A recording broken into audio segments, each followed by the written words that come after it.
तो 22 जनवरी को होने वाली प्राण प्रतिष्ठा कार्यक्रम के लिए देश के कोने कोने में तैयारी हो रही है।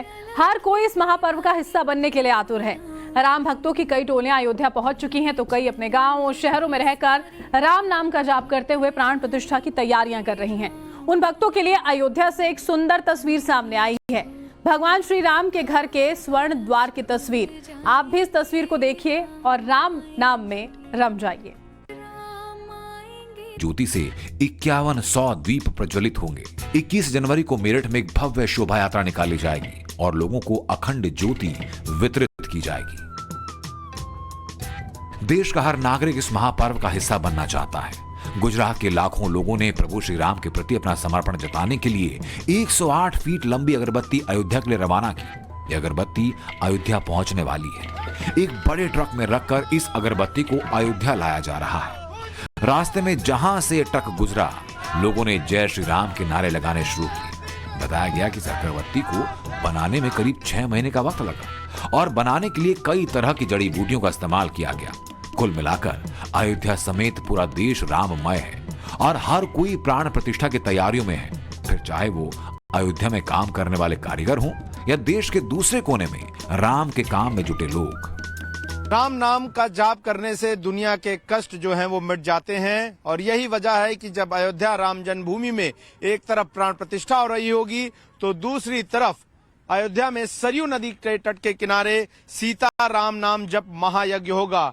और ये राम नाम जप जो है वो 1008 शिवलिंग स्थापित करके किया जाएगा। इस वक्त हम मौजूद हैं सरयू नदी के तट पर और यहाँ पर आप जो तैयारियां देख रहे हैं 1008 शिवलिंग जो है स्थापित किए जाएंगे। भगवान राम के इष्ट, भगवान जनक के इष्ट, सभी के जो इष्ट रहे शिव रहे और यही वजह है कि शिव को सामने रखकर जो है ये पूरा राम नाम जप जो है चलेगा। हमारे गुरुजी ने पहले 10 वर्ष पहले यज्ञ कराए थे, 15 में यहाँ कराए थे यज्ञ। तो उसके उपलक्ष्य में मैंने उस समय प्रण लिए थे गुरुजी की जब राम जन्मभूमि बनकर तैयार होगा और जो होने लगेगा तो उसके उपलक्ष्य में फिर मैं यज्ञ करूंगा।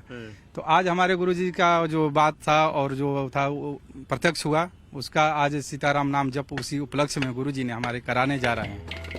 अयोध्या की दिव्यता और भव्यता को मुकाम तक पहुंचाने में जुटे हैं मुख्यमंत्री योगी आदित्यनाथ।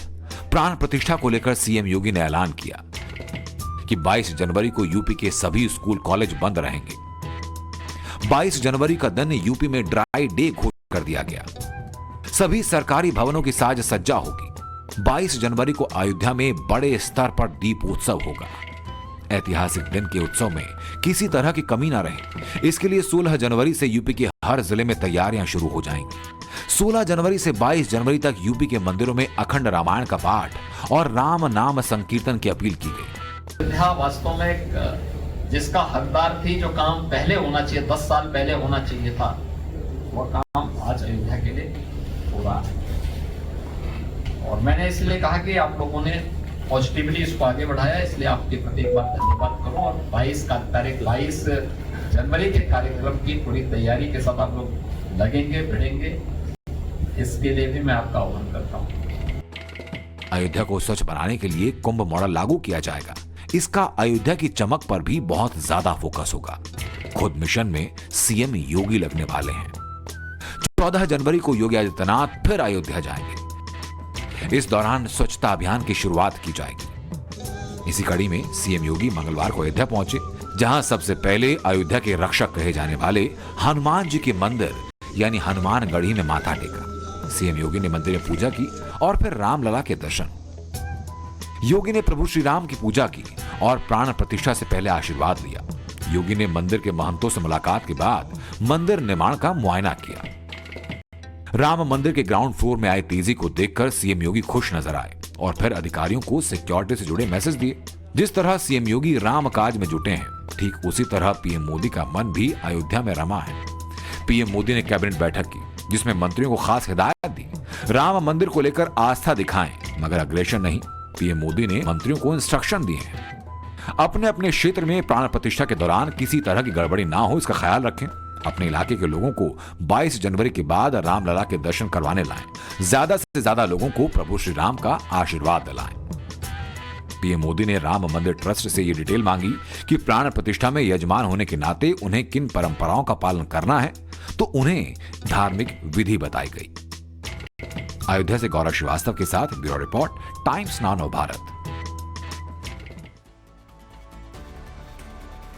प्रधानमंत्री मोदी के ड्रीम प्रोजेक्ट के तहत देश भर में विकसित भारत संकल्प यात्रा निकाली जा रही है और इस ड्रीम के तहत देश भर में विकसित भारत संकल्प यात्रा जो है वो लगातार जारी है। हर दिन अलग अलग राज्यों में विकसित भारत संकल्प वैन जा रही है और लोगों को योजनाओं के बारे में जानकारी दी जा रही है।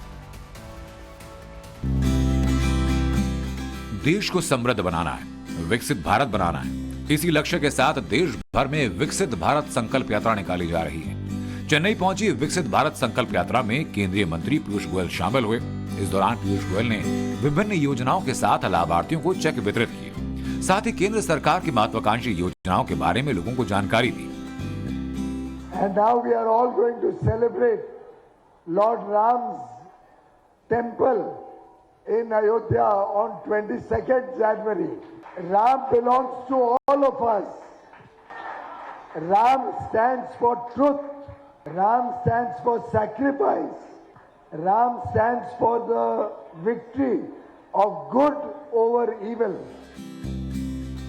पीएम मोदी का लक्ष्य है कि देश के हर गरीब तक केंद्र सरकार की योजनाओं को पहुंचाना चाहिए और इसी उद्देश्य के साथ इस यात्रा की शुरुआत की गई। राजस्थान के जयपुर में पहुंची इस यात्रा में मंत्री दिया कुमारी और राजस्थान बीजेपी अध्यक्ष सीपी जोशी शामिल हुए। इस दौरान उन्होंने उज्ज्वला योजना, किसान सम्मान निधि जैसी अहम योजनाओं के बारे में जानकारी दी। ब्यूरो रिपोर्ट, टाइम्स नाउ नव भारत।